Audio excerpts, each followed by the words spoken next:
video. Let's just hear what E1 was saying about it. If you want to play the audio. No, I was going to ask you if, like, what timestamp, or if you wanted me to play audio on it. How long is it?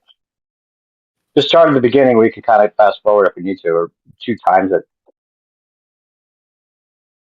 I think it says 15 minutes. Okay, just this first 5 minutes or so. It is that you no, but do you see what I'm saying? If you went to the 1 degree north latitude and then you start circling up around the north, like, is there just more ocean to your left? Is there, like, do you think there's an ice wall there, or do you think? Well, your compasses freak out. There's like that. There's he says that there's reports that if you go up too far that direction, your compasses start like freaking out and spinning all around. And that's because the compasses always point north, which is why a lot of people think, like I heard Q-Op saying earlier, well, the compass never points to the south, so there couldn't be a pole. No, it's always going to point to the north, like a negative positive. It's always going to point to the positive, right? So it's not going to ever point to the south pole because that's the way the compass works. But it's always out from north to south. So if you're going, quote unquote, up from north, it's going to take you around. It's going to start to freak out because it wants to resist to go to the south, for your declination, but you're going away from the south. So it starts to freak out and spin around. And it brings you back down, on one side or the other, either southwest or northwest. I mean, southeast or southwest.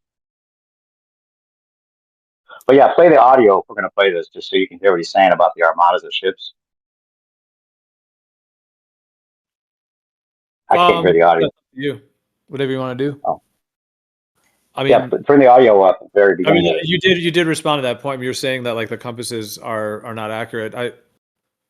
No, they freak out. They start to spin around when you go up north of north or up from north, because it's trying to take you to the south. Like if you're trying to follow your compass to go south, right? It's not going to point to the south. It's going to be the opposite of north still.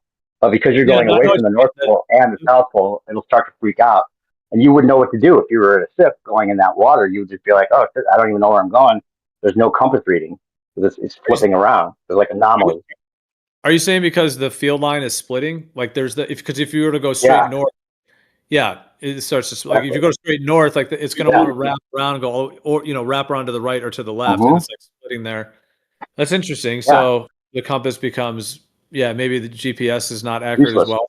I mean, could they really be keeping us in a pond and telling us it's a globe and then that's what your argument would be, that in the north and the south act enough like hemispheres, even though they're on a planar surface, but they act enough like hemispheres. And the only thing they would have to kind of they'd have to somehow not let us go to the outer rim and straight at the equator. Wouldn't that have to all be off limits to us somehow? Well, that's what he says. If he could travel unrestrictedly, he would go where the compass doesn't work, up north of north, like onto that area that there's a bunch of ocean up there, probably a lot more land.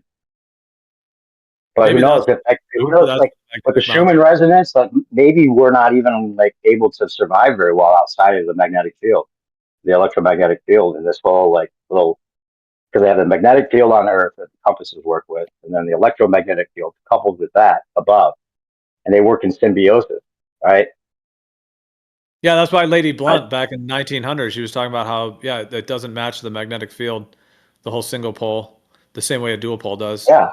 With the north and south. The magnetic field's the latitude lines, and it's warped, like a magnetic field's warped, and that's why they call it an oblate spheroid, because it's the same warp that you get with the electromagnetic fields. So the sky is oblate. They have to make the Earth slightly oblate. Yeah. No, the Earth's not oblate. The Earth's is just the Earth, but the fields are oblate. Both the magnetic fields are oblate.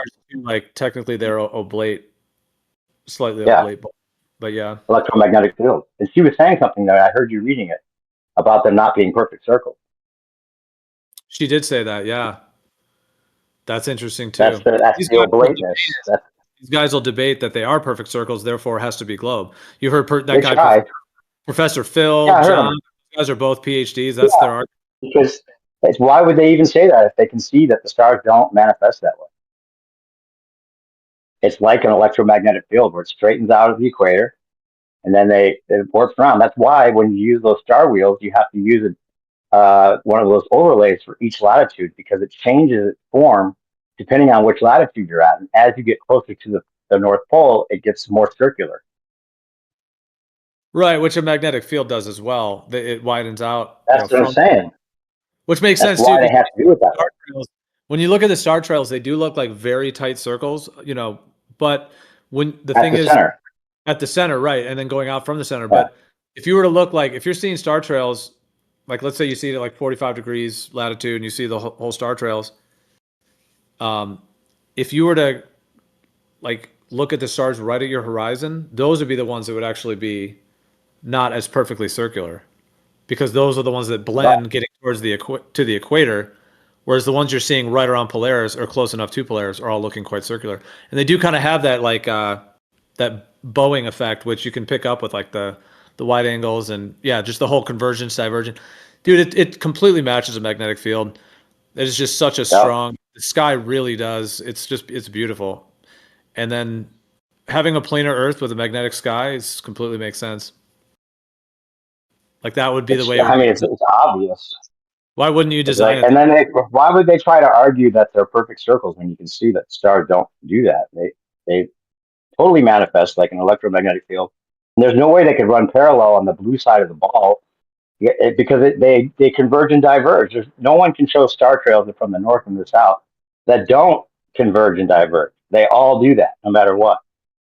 So there's no way they could like then straighten out again round the ball after they've already diverged from each other.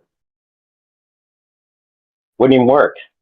Well, that's electromagnetic fields and magnetic fields don't work on a ball. Their rebuttal for that is like the train tracks where they look like they're converging but they're not, kind of thing. Yeah, but they're so weak. Or they say wide angle lens. Like there would be a known reason for this that isn't just like people guessing at it or trying to like play defense attorney for a thing they don't even know about. But it is objectively doing that. That's the thing. And yeah, the perspective claim, or using like the train track effect, that kind of implies they know what the sky is, and that's why they use it, because they're like, well, we know the sky is this and that, therefore it's got to be the train tracks. That's like in a summation. It's kind of how they say it. But because it's almost like they know. It almost seems like some of them know that it's a dual pole, and they know the excuses, or they know this is the like when we first started showing dual pole stuff. We had people coming in here talking up the AE map. Like, that's the only one that works for flat. Don't go to the dual pole. That fucks everything up.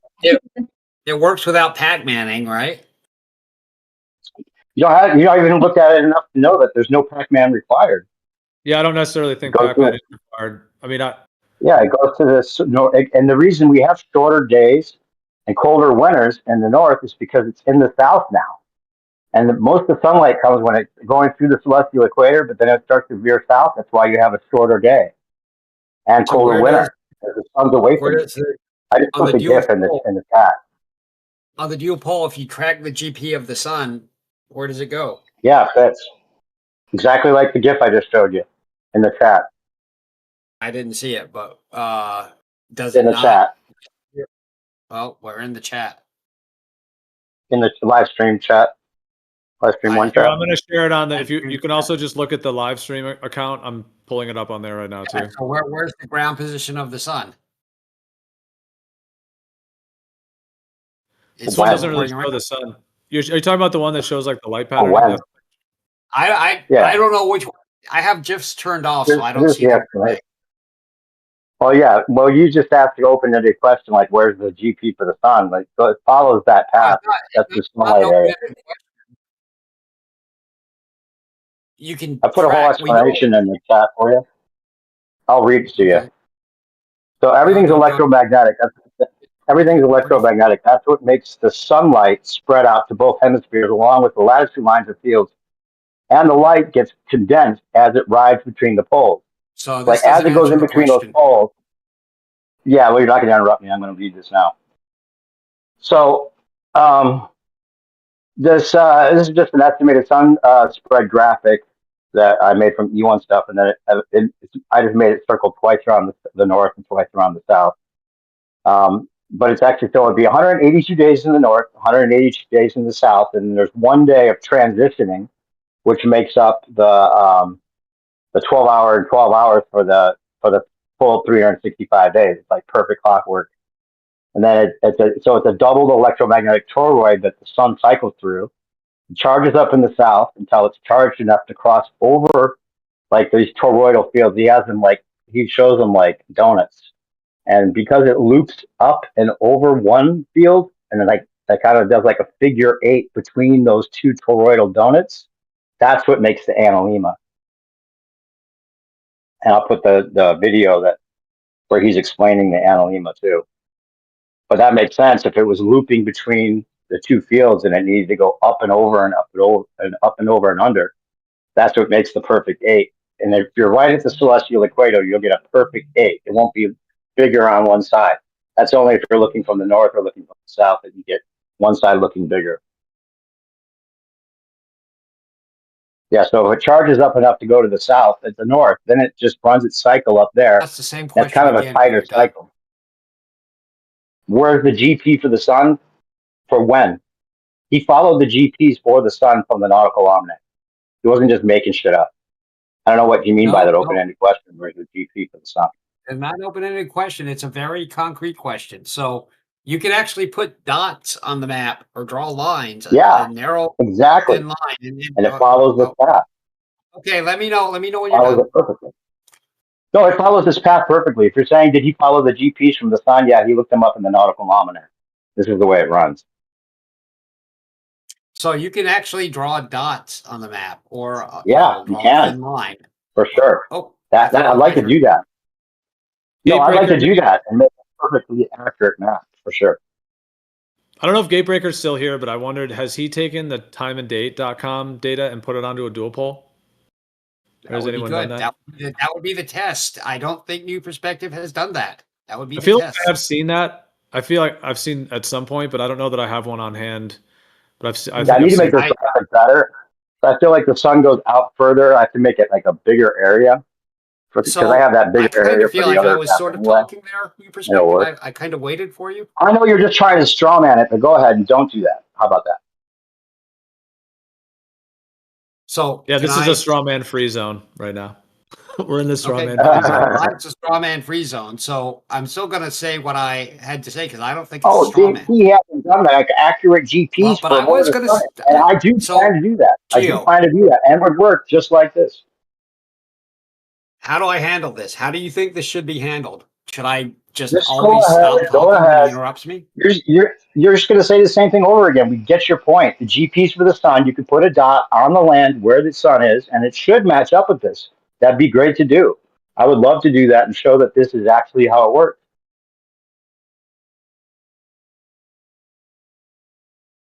Well, I think if you draw a line based on the ground position of the sun, it will have to Pac-Man on those. That's what I think. Well, that's what I'm saying. You're strawmanning it because you have no idea what you're talking about. It goes south for the winter. It goes north for the summer. So there's no Pac-Manning necessary.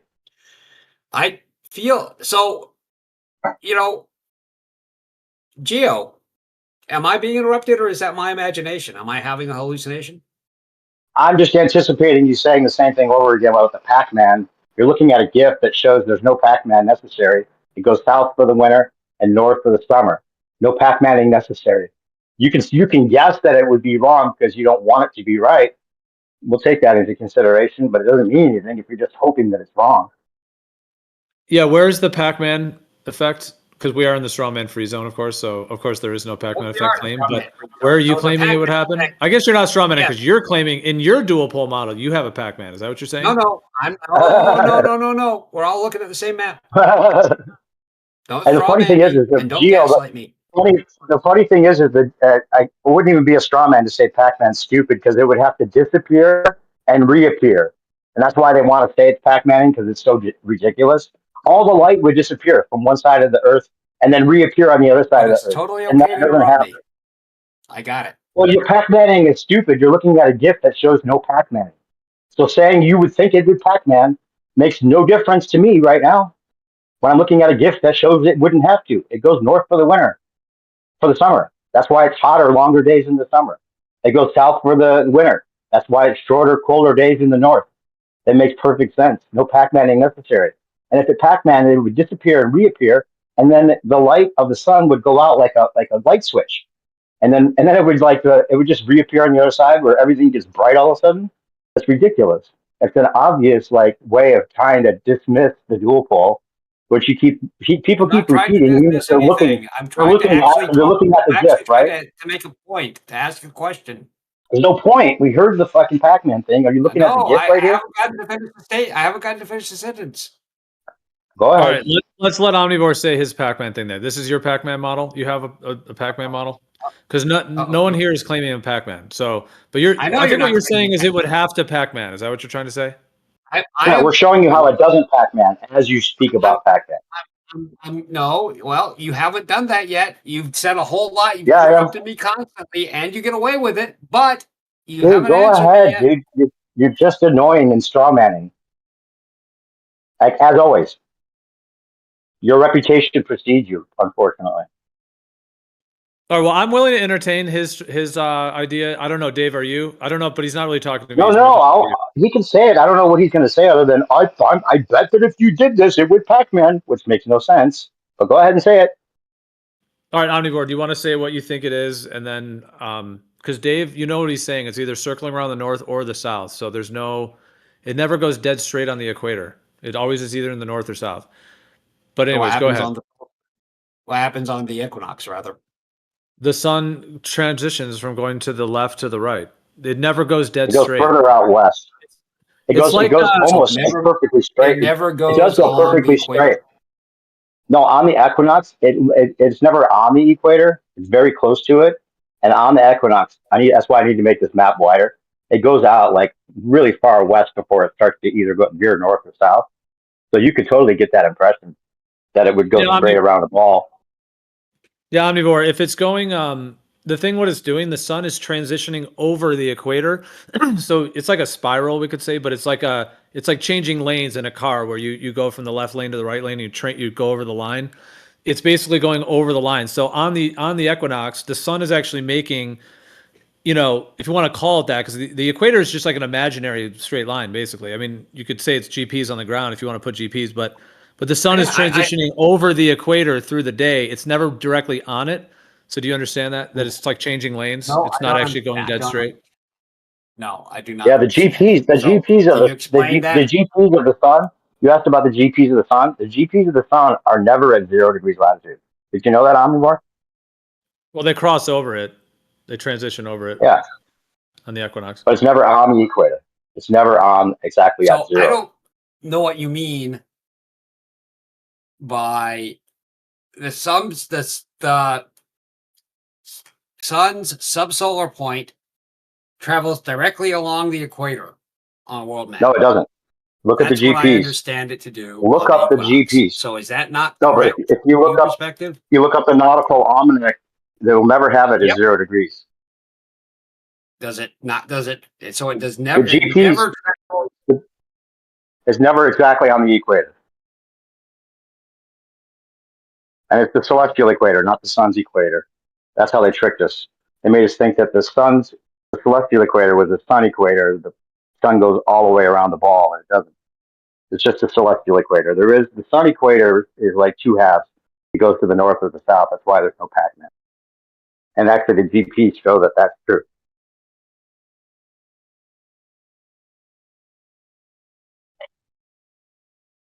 When you guys are done, I've got a couple questions for whoever. Yeah, but if we could just, okay, so Omnivore, was your point the idea that on a dual pole, at some point, the sun would be making a straight line over the equator? Was that your argument? And then it would have to Pac-Man? Okay, then what was your argument, or what was your thing then you were bringing up? Well, I mean, that's part of it. I think when it rises in the east and it sets in the west, at some point it's going to Pac-Man. So it says, yes, exactly. The nautical almanac, the sun traverses at 0 degrees declination on the equinox. So where are you getting, no, it never does that, new perspective? Wasn't that something that we looked up, Gio? That's never actually on the equator. It crosses over the equator, but it's never actually at 0 degrees.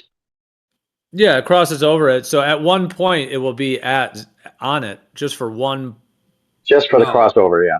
Just for the Oh, crossover. check- But I mean, well, it's AI within a says- range. Like if we're talking within a very tiny range, it's more or less I'm- straight on the equator. Okay. You know what I mean? But it is technically transitioning. More or less, yeah. Yeah. Let me know it's when I can close to answer. it. Yeah, it's more or less. We looked up the GPS for the sun already. So what you're trying to say is it actually runs right on the 0 degrees latitude, but you're not right about that. That's not even in the Globe model. It's not what it does either.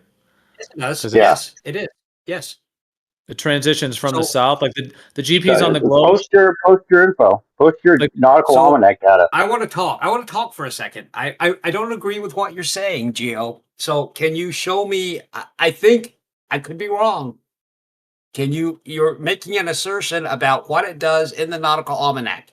And I just Googled it. So this was my understanding before I Googled it, but I thought, omnivore, maybe you're wrong. Maybe these guys have looked it up. It says, yes, exactly. In the nautical almanac, the sun traverses at 0 degrees declination on the equinox. So that's what Gemini just said. Outlook in the almanac. Because the exact astronomical equinox in a precise moment of time, the sun's declination will cross at the exact 0 degrees 00.0 mark during that specific hour. Yeah, it crosses over in one blip moment. Yeah, that's what it's saying as well. It crosses over. That's what we were saying. Same thing we were saying. That specific hour. Just for So that does it hour. not- so it doesn't move along the equator. Correct. It just crosses Exactly. over. That's what we were saying the whole time. Yeah. Yeah, and the GPs on the globe would be like just south of the equator, like a fraction of a degree. They'd be right there, and then it's going to touch, like I said, changing lanes in a car where you cross over the line. It changes lanes Okay. into the north. Okay. I can accept that. Yeah, it says, strictly speaking, the sun never runs perfectly along 0 degree declination, the celestial equator, for an entire day. The sun is constantly moving along the ecliptic path, tilted at an angle, and then they go into the globe dogma stuff. But Yeah, it's a yeah, tilt so of the even if it did, even you might get the Chat GPT to give you that impression because it thinks it's trained to think you're on a ball. No, but it might be giving the globe stuff, but even the thing he said was what we were saying. Yeah, No, I know. and that's fine. That would have actually been good without all the interrupting. Well, did you think Well, it I traveled mean, right you- up? You just you get like you get so I was, focused. I was trying to get to that, so I did. There you But go. did you And think there's no like- Pac-Man. We're agreement Yes. now. No Pac-Man. Yeah, but I still find it hard on the dual pole. Like here, this animation I'm showing right here, this one, which is done by this other guy, and you can see it's kind of faint, but you see the little sun there, and he has a little bit of a different lighting pattern. This one's kind of more of a caustic, kind of water bubble almost effect. The way he has I've it like seen this. that doesn't Yeah, show. I think I made this. I think I made this GIF. Remember, Theo? I think I sent you this So GIF. this does show the one that you're showing now. Maybe it shows the GP. What is that? Okay. I think Well, this Omni is- must have it turned down. And then the little dot is the GP, and then there's like a ball of shadow. It's not, well, the little dot is the sun it's supposed to be, but you could call it the Yeah. GP. And then there's like a circle of shadow that's moving around randomly. Well, it's not really random. Like this can actually be replicated with magnets. I have a GIF that actually shows a magnetic field with a ferrocell will actually replicate this similar effect. This is also like a water level has a bubble. Replicate this similar effect. This is also like a water level has a bubble in it. This also looks like a kind of water as well. Now, there's some ideas that the darkness is actually a phenomenon in and of itself. Like that the darkness is not just the lack of light, but nighttime is actually like a luminary of sorts, or like that nighttime is an actual like an entity in and of itself, like whether it's blocking the sun. And this kind of leans to that, the idea, because like see right there how it's like darkness, but then it's light all around. So that would be more like the idea. There's even the idea that it's above the darkness is all light, and then the darkness just blocks out the light, which is another really interesting. And this kind of has that vibe where it's just all light everywhere, but then the darkness limits that light. Yeah. But anyways, with the darkness actually. Hold on, someone thought. Who is that? Dave, that's you. I think you're echoing. Go ahead, though. I'm done. If you want to go. But I was saying that the darkness, yeah, is like that is all. That's another theory. Is that it's all light out there. that it would all be blue sky, but then the darkness. Anyways, this kind of shows that. Yeah, you could say that's the GP. And my point of bringing this up, actually, I'll pass the mic right now, but Dave, you're echoing. Okay.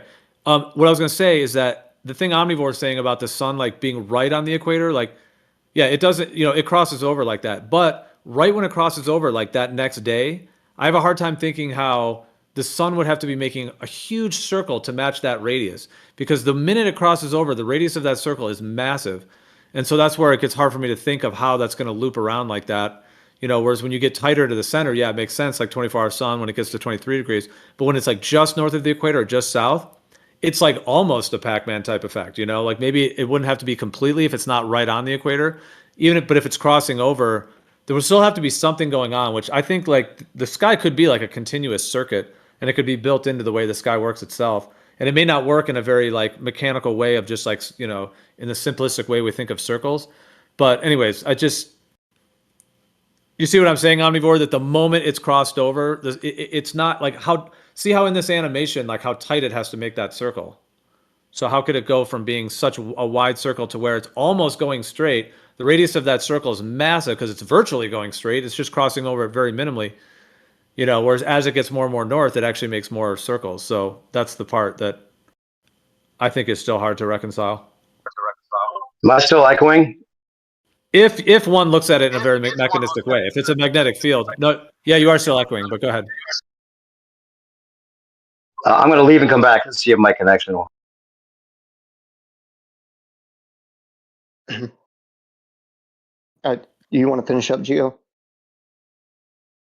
No, it's all good. I know I was being somewhat long-winded, but I just because Omnivore was saying that thing about it going straight.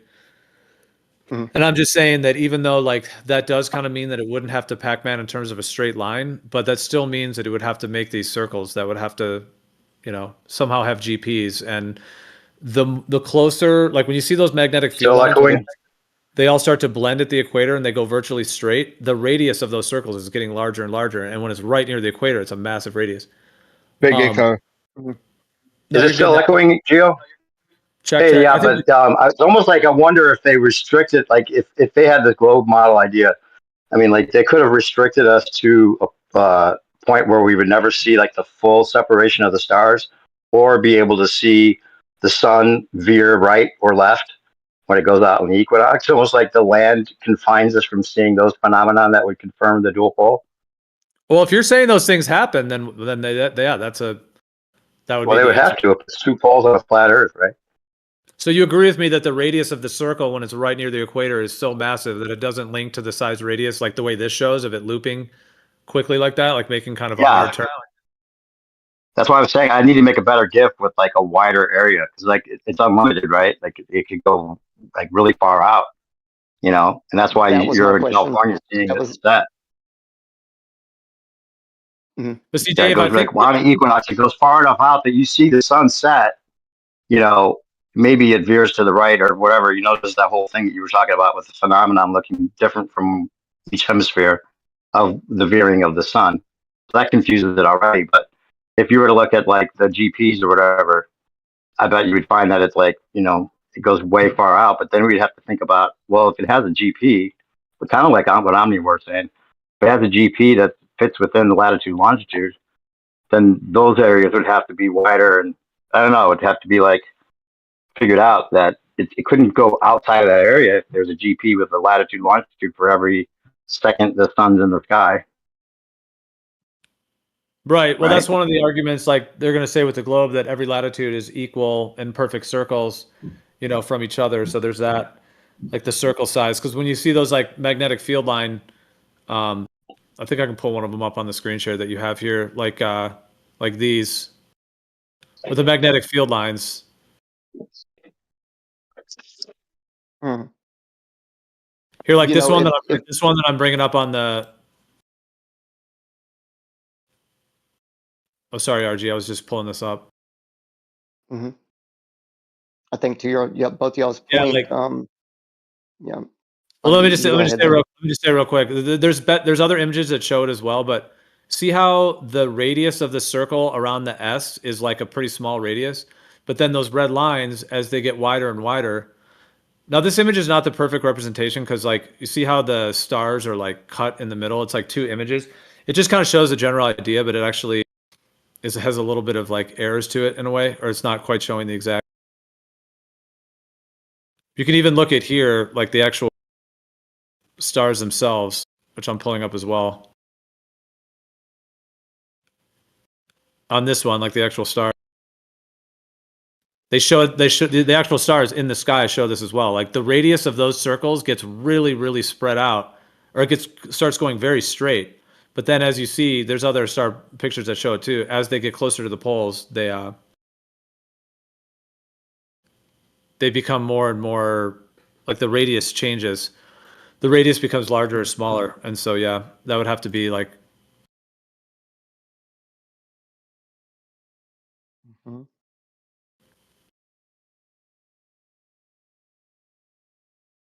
I was thinking if I was just gonna I say can't that's hear what I would anyone. have to. That would have to be accounted for. But yeah, go ahead. Yeah, and the size factor of the ground, you know, it could just boil down to we don't publicly have all the information if a sun was traveling further.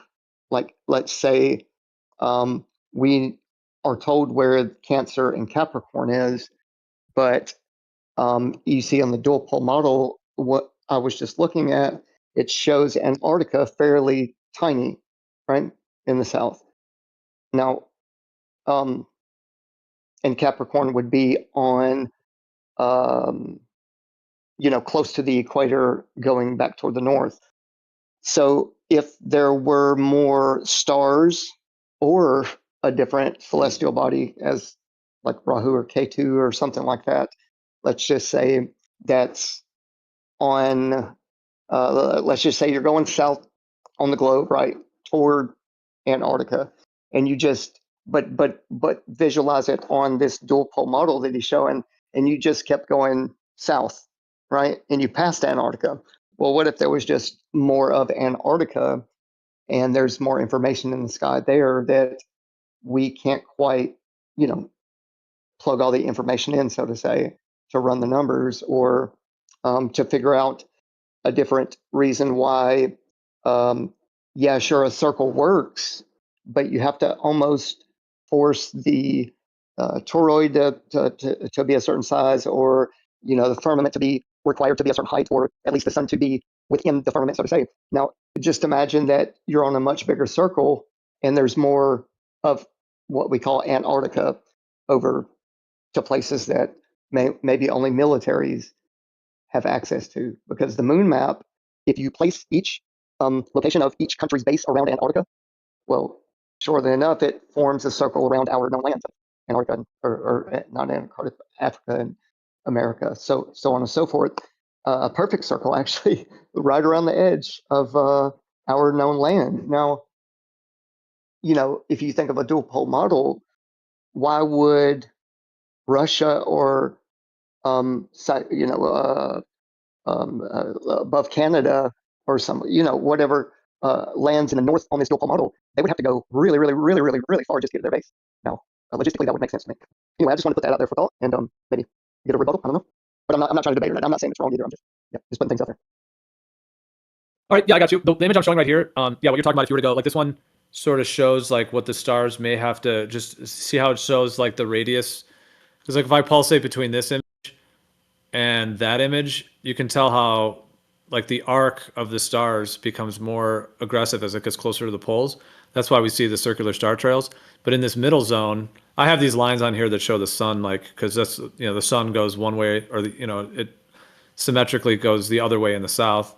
It doesn't do the concentric circles the way the Gleason's map shows. And then this one is kind of shows like, this is like actually like a something from Poincaré. Poincaré. I'm not even pronouncing it. I forgot the exact pronunciation. But see how, like what you're talking about, like let's say that was the South Pole on the bottom, North Pole on the top. Yeah, I mean, if it's laid out like this, if you were to go past the North Pole and keep going, but then you get into that elusive circumnavigation claim, which is what the globe's going to, circumnavigation, like, can you actually circumnavigate north to south? Because because you really wouldn't be able to. You wouldn't really be able to on like a Gleason's AE map either, like a single pole type map, or the North Pole centered.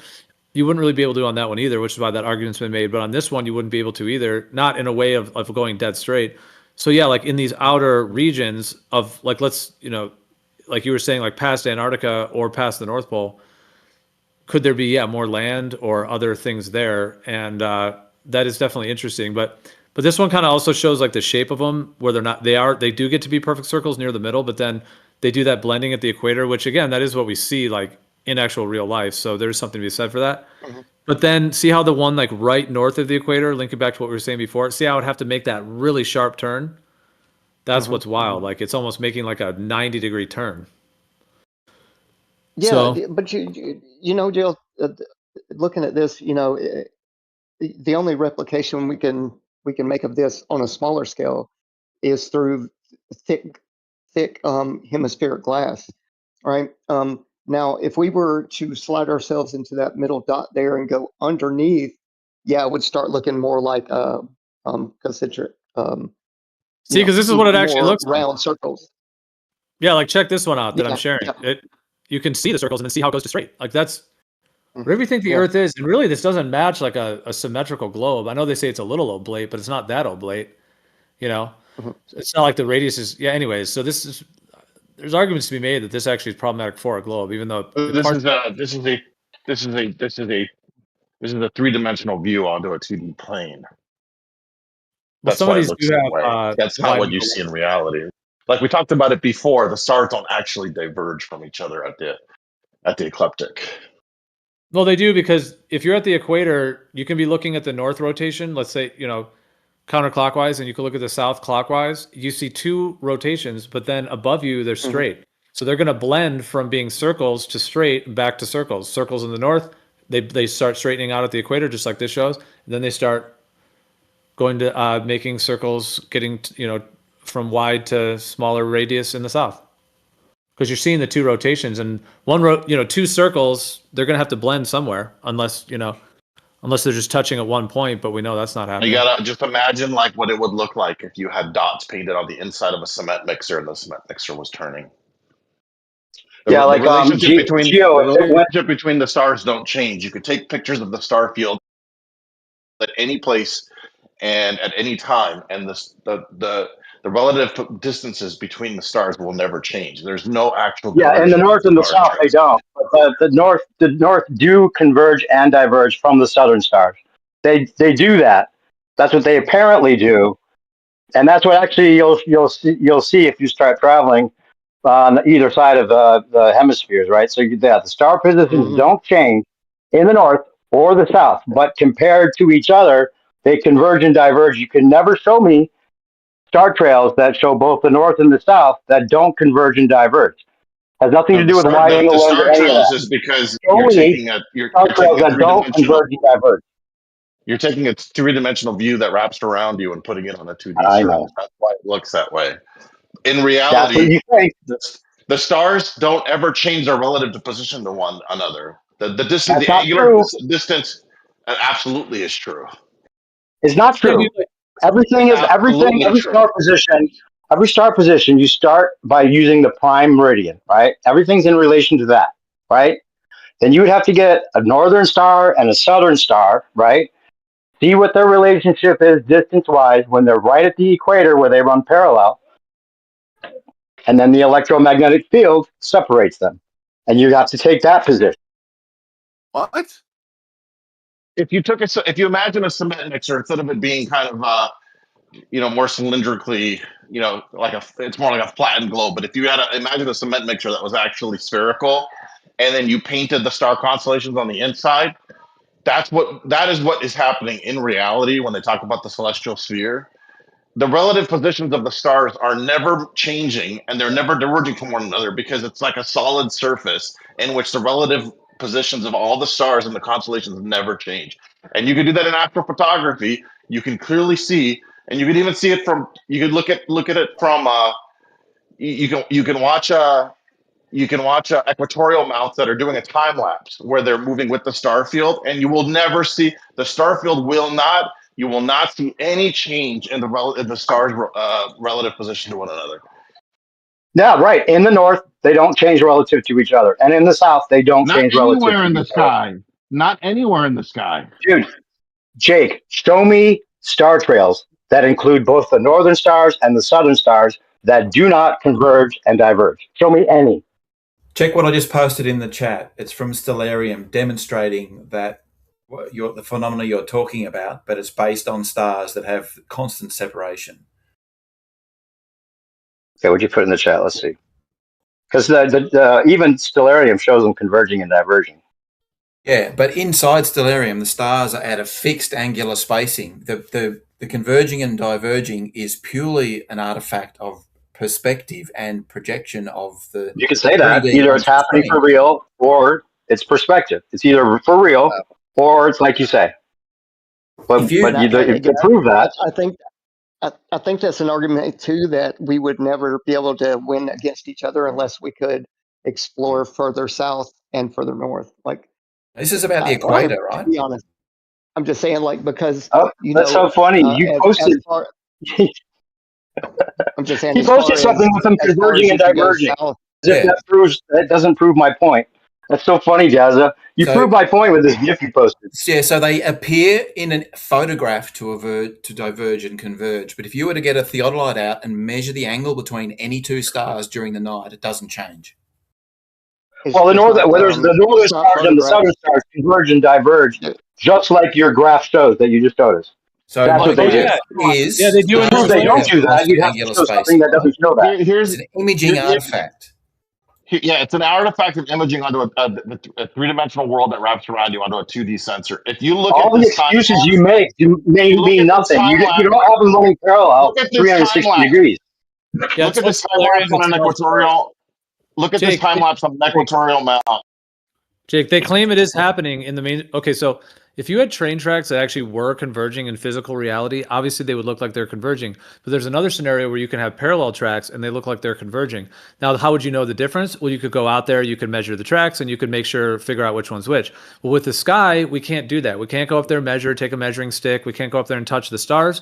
So it's left to interpretation. And the interpretation well, let me just finish speaking, and then you can go. The interpretation on the Glob model is that, yes, they appear to be doing that, but it's an apparent effect due to the train tracks. They're not actually doing that, but they don't have a way to go out there and measure the train tracks, essentially. So it's just an assertion based on that it's an apparent effect, and so on. Although Stellarium shows it directly, and of course, like the Big Dipper going on in the north and the Sigma Octantis going on in the south, like they're making counteractive loops, so they're going to be diverging from each other as they go around two circles. Obviously, look at the video that I posted showing equatorial mount tracking. You can see that the star field is completely fixed.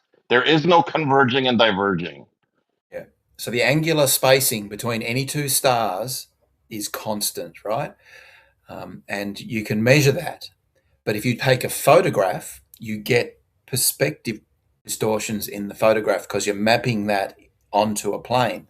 And particularly if you want to get north and south in, you have to have very wide angles. So you get extreme perspective effects. Just excuses. If you get the Wings and Plath wheels that the E1 use, they plot the wheels out. If you use it, they're about $100 on Amazon. There's a northern wheel and a southern wheel. And the way that these work is they're converging and diverging, literally getting separate from each other as they go out. So Neil, that's a projection. That's the way the star wheels actually work. So tell me what's happening in Stellarium. The official ones work. Stellarium shows them converging and diverging just like you showed. Yeah, but you proved my point. In Stellarium, are the star positions geometrically converging and diverging? All right, so Daz, I'm sharing your video on the live stream, so it's a good time to reference it. Go ahead. I'm sharing it now on the live stream. Go ahead. I'll just play it on repeat. Yes, they are converging and diverging, yes. But go ahead. Yeah, I mean you'd have to actually get some like solid proof that they run parallel on the blue side of the ball for it to be a ball, but I don't know how they would converge and diverge and then reconverge and still stay parallel. Yeah, it just doesn't even make any sense. How is it that when you have an equatorial mount that tracks the movement of the sky, that looks like a completely frozen frame moving through the sky? But Daz, do you understand what's in the north and the south? They are frozen. It's frozen in the north, frozen in the south.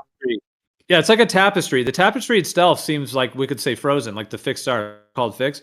I mean, they're in motion, but they're fixed in relation to each other. All the reason we would call them fixed is because they're fixed in relation to each other. I don't think anyone's contesting that they're fixed in relation to each other. Oh, no, so, the Daz, northern that's being is. conflated. We shouldn't do that. It's that the northern diverges from the southern because there are two rotations. That's what's being claimed. I think by New Perspective, and I would say that myself as well. Yeah, Well, absolutely. there's two separate star fields, That's actually, false. guys. If you think about Only the one. stars being individual items, right?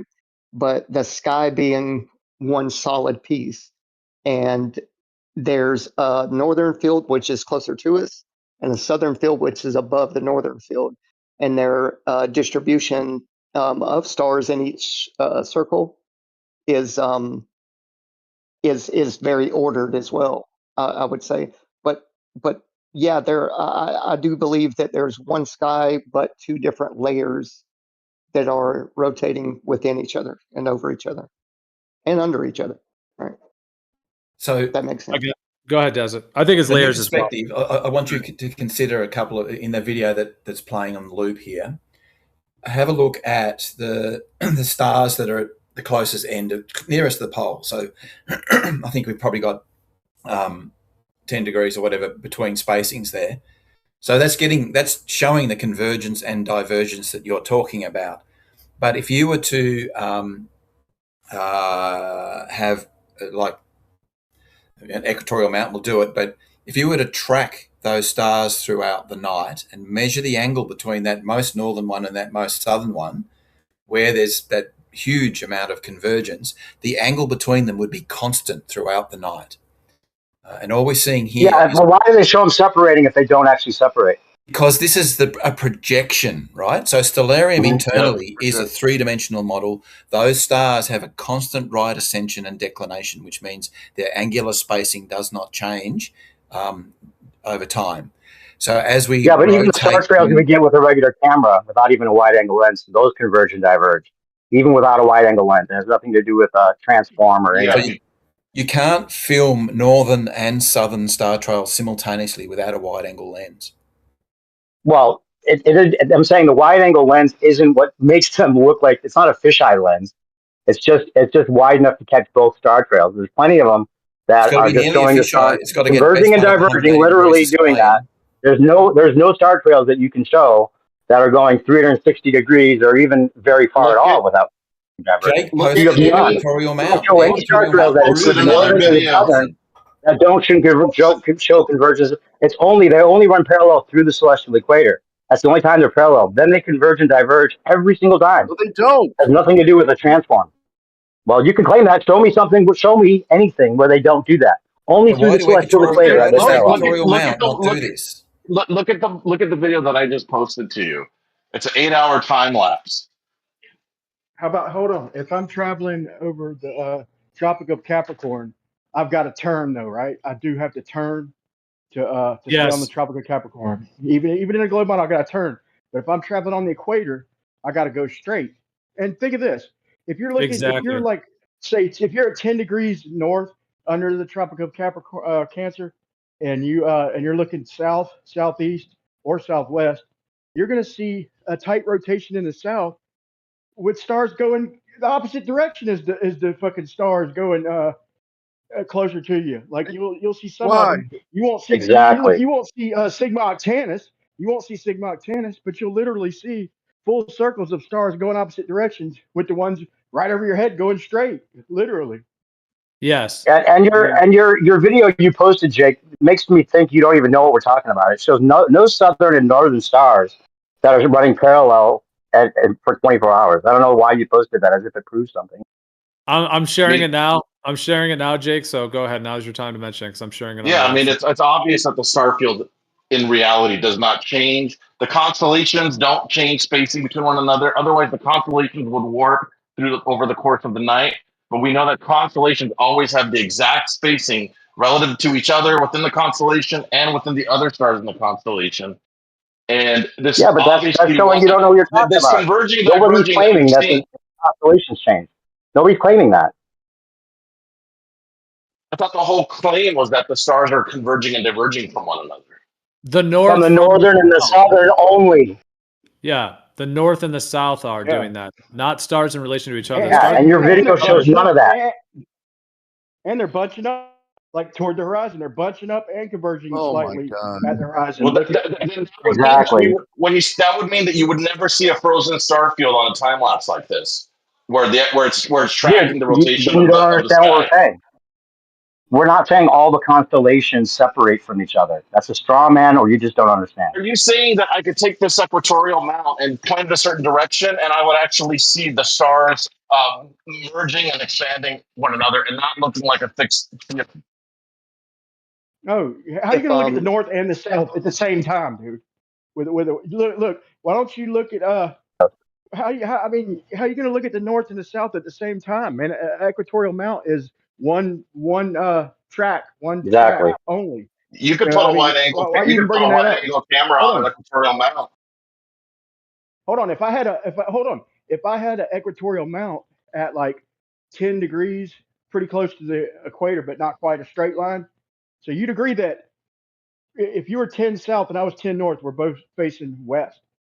You'd have to curve to the right, and I'd have to curve to the left. Now, the way the globe shows it with the latitude lines is freaking, it makes it's almost a trick, man. Because what do you mean by 10 south and 10? What do you mean by 10 south? Hold on. It's an electromagnetic field. Hold on. Your equatorial mount and my equatorial mount, if they were back to back from each other, as we track the star coming up from the east and setting in the west, it'd be a smiley face and a frown, dude. A slight. You act like it's a perfect overhead straight line. It would be a slight little smiley face and a slight frown if we were right up on either side of the equator. I need you to understand that if you imagine that we were sitting inside of a cement mixer, and the cement mixer was not a barrel but was actually a sphere with the star constellations on the inside of it fixed to the sphere of the cement mixer, that is exactly what we see. And that is exactly what you see here. No, it's not, because they're converging and diverging. That's not what we see. Always see converging and diverging. It's not converging and diverging. You can't show them without doing that. You can't show northern and southern that don't do that. That's perfect if the universe is moving. That ain't what we see though, man. You can even go to the freaking dude. I posted this video so many times. This quote where it says, "Look to the east." It's the Astronomical Society saying it's a different story at the equator. But look to the east and you'll see the stars converge or diverging. You look to the west, you'll see them. I mean, dude, hold on. I'll post it real quick from the Astronomical Society. I mean, and whether it's perspective or not, we still see it, right? That's a good point. Yeah, there's no way to show it without that. You can never show it not doing that, Jake. Why is this so hard for you guys to understand? Jake just said a perfect example of being inside a cement mixer. It's not hard to understand. Yeah, that's how you imagine it. That's not what we get with the StarTrails, though. You cannot show StarTrails that stay parallel 360 degrees. They always converge and diverge. Saying, oh my God, as if that's not the truth, doesn't do anything for you. Show StarTrails that stay parallel and don't converge and diverge. Well, you can just say that, but it doesn't make it true. Well, you could say they do and doesn't make it true. So we're in a Mexican but that's what we get with time elapse, no matter what. If you get the northern and the southern stars in time elapse, they always converge and diverge. There's no getting around that. Because it's a projection on a flat. What? If you use a concrete mixer, you're projecting a cylinder, right? So what would be the difference between the star rotation on a globe and a cylinder? He said a sphere concrete mixer. Jesus Christ! All right, can I? You think you're in a cement mixer and you can't get out of the cement mixer, you guys. You're stuck. Literally. All right, I'm gonna reference. Just hold on. Give me like 30 seconds. I'm gonna reference good old ChatGPT, our good old AI LLM, because I mean sometimes it does give the mainstream thing, and we can also debate it, whatever. But I'm gonna read this real quick. This is my question. I said, do the star trails appear, and I put appear in all capitals, appear to converge and diverge at the equator? The answer is yes, but with an important distinction. At the equator, star trails appear to converge toward both the north and south celestial poles, just as they do from other latitudes. However, the geometry of what you see is different. North facing, the stars appear to circle around the north celestial pole. South facing, they go around the south celestial pole. It says east-west facing, the star trails can look much more like straight or curved vertical arcs, depending on the camera orientation. Overhead, trails from stars near the celestial equator can appear relatively straight because you're looking along their apparent motion. And I'll just read the rest of it. So, do they appear to converge and diverge at the equator? They can appear to, especially in wide-angle photograph, but technically the star trails converge toward the celestial poles in the image. Oh, it says, but technically the star trails converge toward the celestial poles in the image. So they are saying they're converging toward the poles.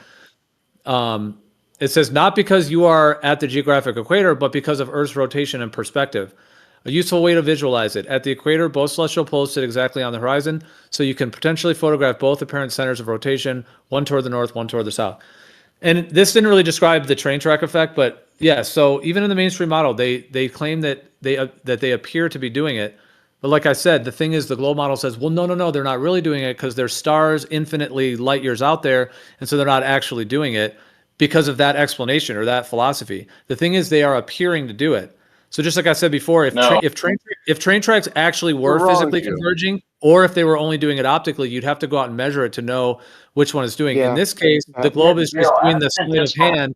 Let me just finish. The Glob is doing the sleight of hand to say, well, it's not actually happening, even though it appears to. And you can read other sources that will say, like similar to the train track effect and perspective, that they appear to do it, which they obviously do because you have one huge rotation going one way, one going the other. When you're on the equator, you see half of each rotation. And then when they get above you, you see the line straightening out and they go straight. And then, so those ones that are on the north side of the equator and the left side are obviously appearing to diverge from each other. And that's why, lastly, I was saying the extreme version, if you took the Big Dipper in the north and then Sigma Octantis in the south, since they're doing opposite rotations, they would obviously have to be converging and diverging every day in relation to each other because they're both going around tight circles, one clockwise, one counterclockwise.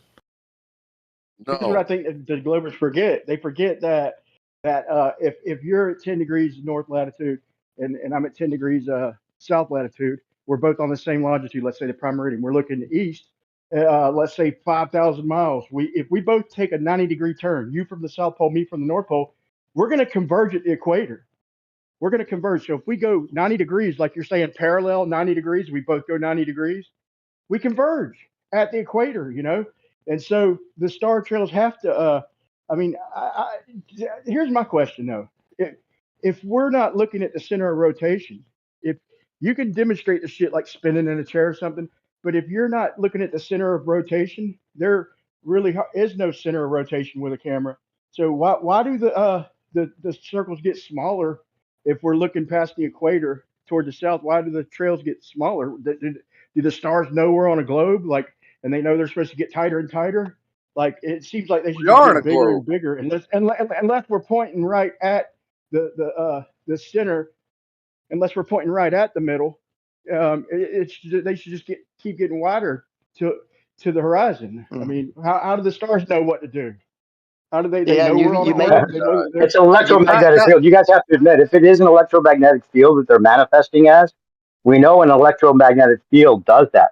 They run parallel. The field lines run parallel through where they meet, and then they widen out. That's where the electromagnetic field manifests. So if it is an electromagnetic field, it doesn't work on a ball, by the way, then it would make sense that the stars actually look just like that, right? Yeah, and we've had lots of science to prove that our sky is electromagnetic and down here. Yeah, there's lots of stuff saying that. We have filaments. We have filaments that we can see, the plasma stuff. That's basically what's referred to as the block domain wall. And that, the block domain wall essentially is what the equator would be in the magnetic field, or at least that's part of it. So yeah, it completely makes sense. You have that plane that intersects with two polar fields like that. That's how our brain works. Like you have the center of your brain, you have the two lobes of your brain. There's so many things that work with the two poles in this realm. It's pretty amazing to think that the sky is likely just modeled off of that foundational blueprint. Well, everything's fractal, right?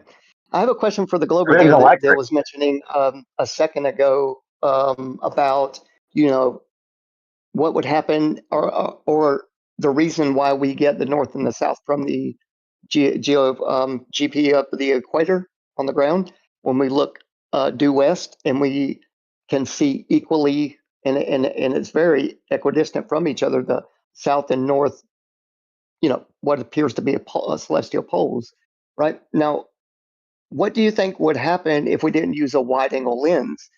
Really, it would just mean that the north and south celestial poles come closer to each other in our field of vision, is what would happen. They would both progressively come closer to that center of where the equator, celestial equator is, right? Or what do you think would happen to the globe?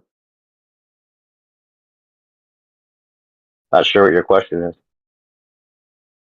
So when we're looking up at the sky with a wide angle lens, we see both rotations of celestial poles in the sky, right?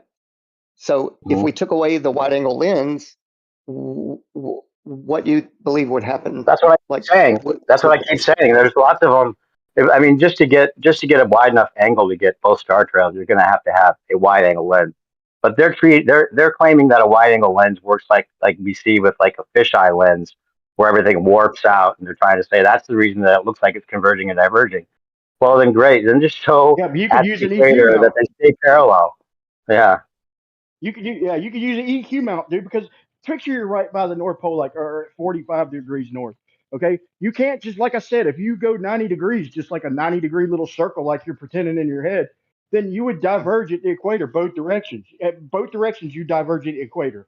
So you can't just go 90 degrees. Okay, you've got to, or if you even follow the latitude line, you got to trail off to the right or the left, depending on which way you're going.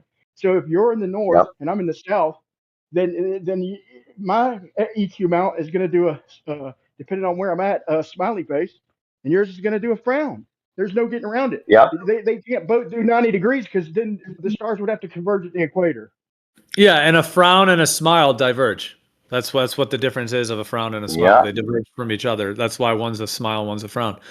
Yeah, no, that's a good point. And I just think that's conflated sometimes in the discussion of somebody saying that the star, like the actual star positions change, but no one's saying that.